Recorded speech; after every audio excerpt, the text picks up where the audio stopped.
Okay, this is a slightly higher level video where I'm going to be taking funnel psychology and applying it to email marketing so you can start to think in a bit more of a sophisticated way around how you build your welcome flow.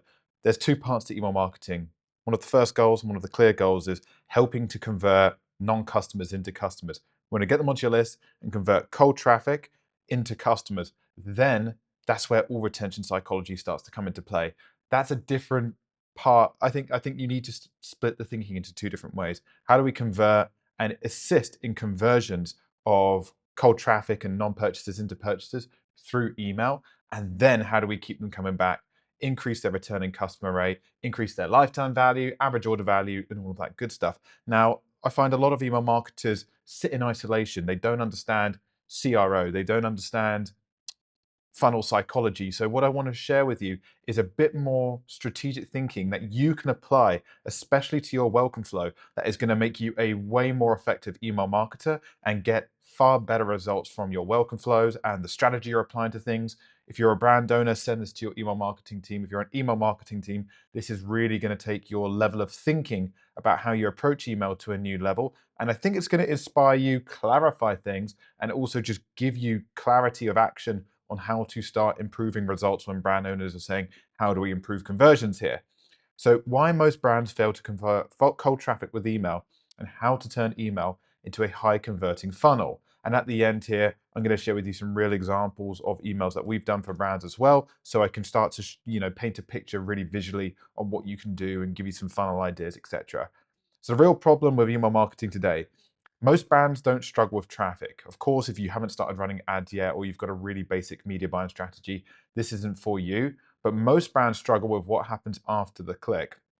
Email oftentimes is treated like just a discount machine or only a retention channel, where in reality, it's one of the most powerful conversion and education tools that you have. And one of the biggest mistakes I see brands making is assuming people who just join their email list are already warm and ready to buy. And that's why oftentimes they go straight to direct response, or they just get emails in place. It's like, oh, I've got a welcome flow in place. Oh, I've got an abandoned cart flow in place.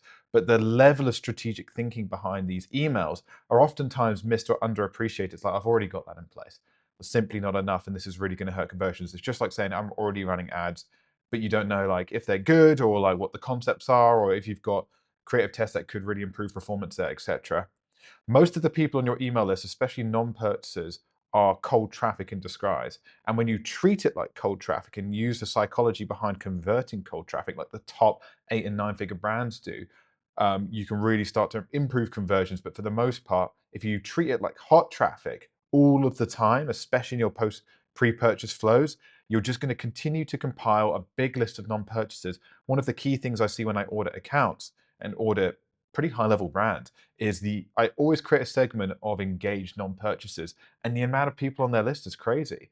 So there clearly was a missed opportunity on the front end, on the pre-purchase side, where there was intent. Someone signed up to the email list, someone got targeted, they stayed on the list, they're still engaged, but for some reason the messaging wasn't structured in a way which helped to increase the conversion of that people. It's disproportionate.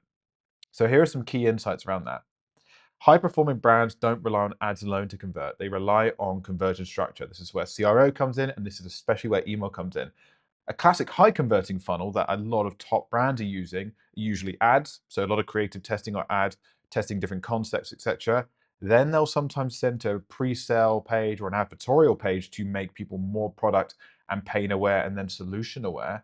Then it'll take them to a product page, then checkout, then there'll be optimizations around checkout.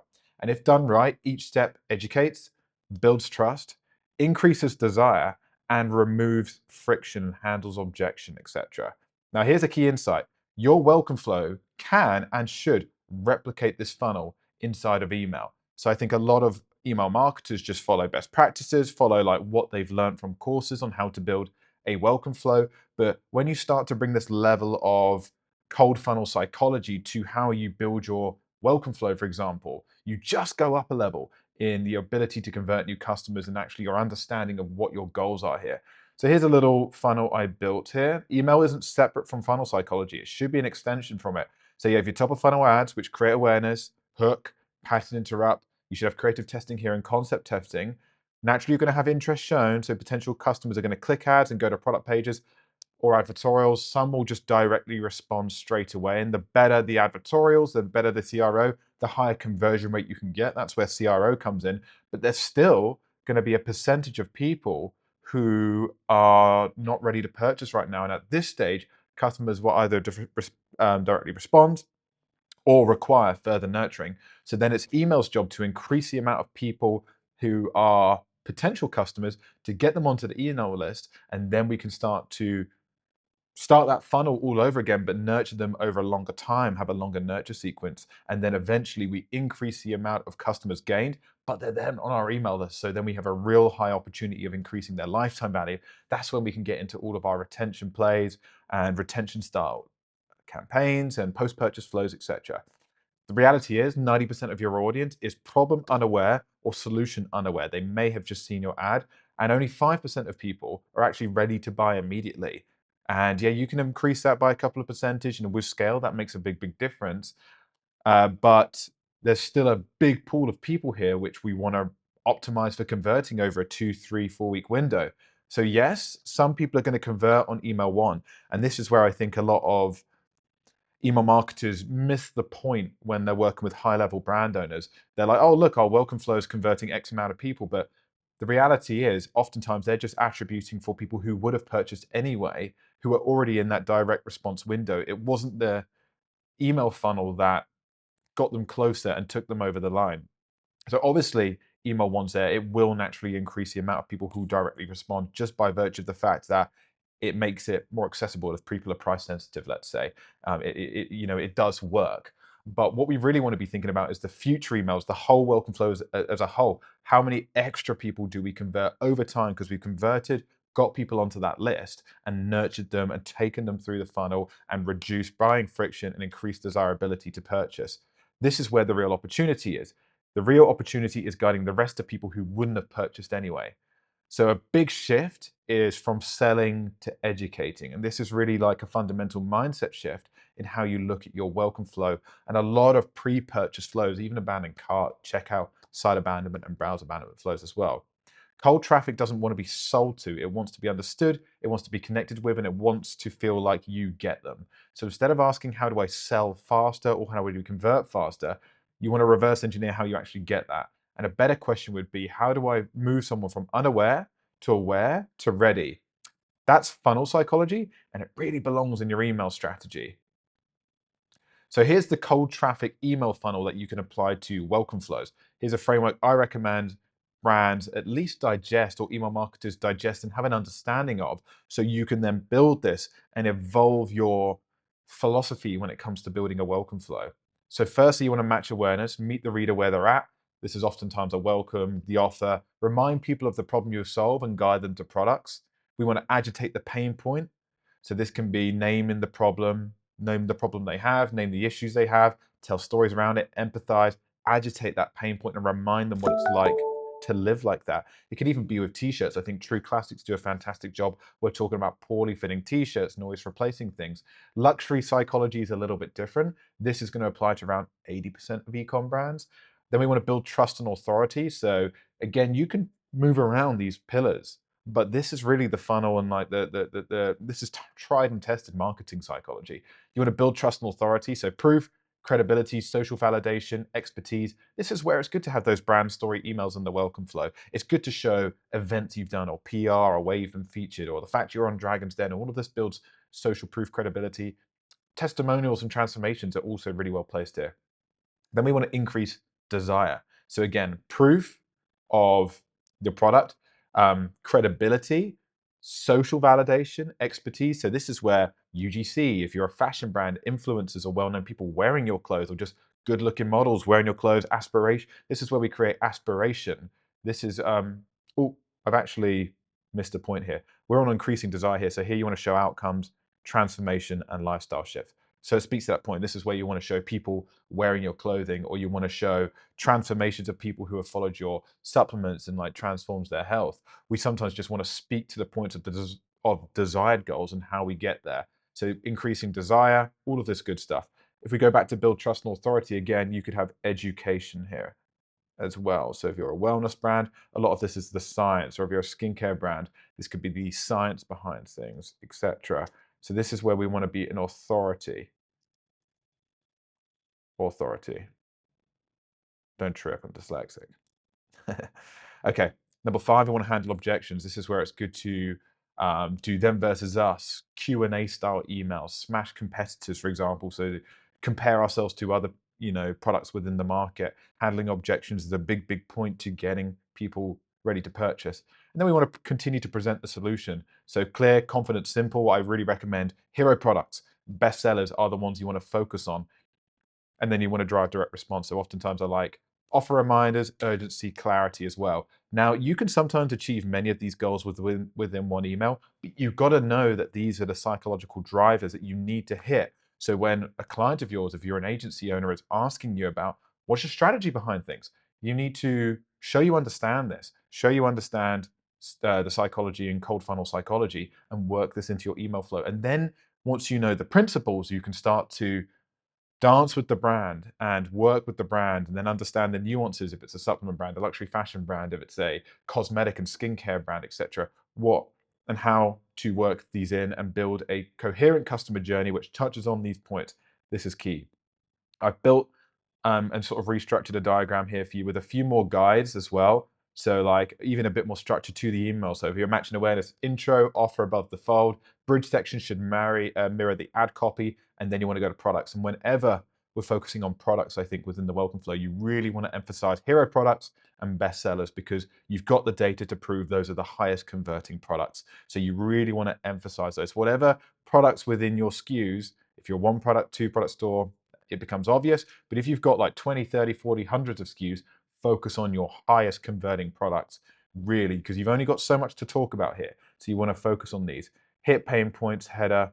I mean, if you look at like, again, I would say, how do you hit a pain point if you're a nice fashion brand? If you look at a brand like Reformation, for example, who are a sustainable luxury fashion brand, they do it in subtle ways.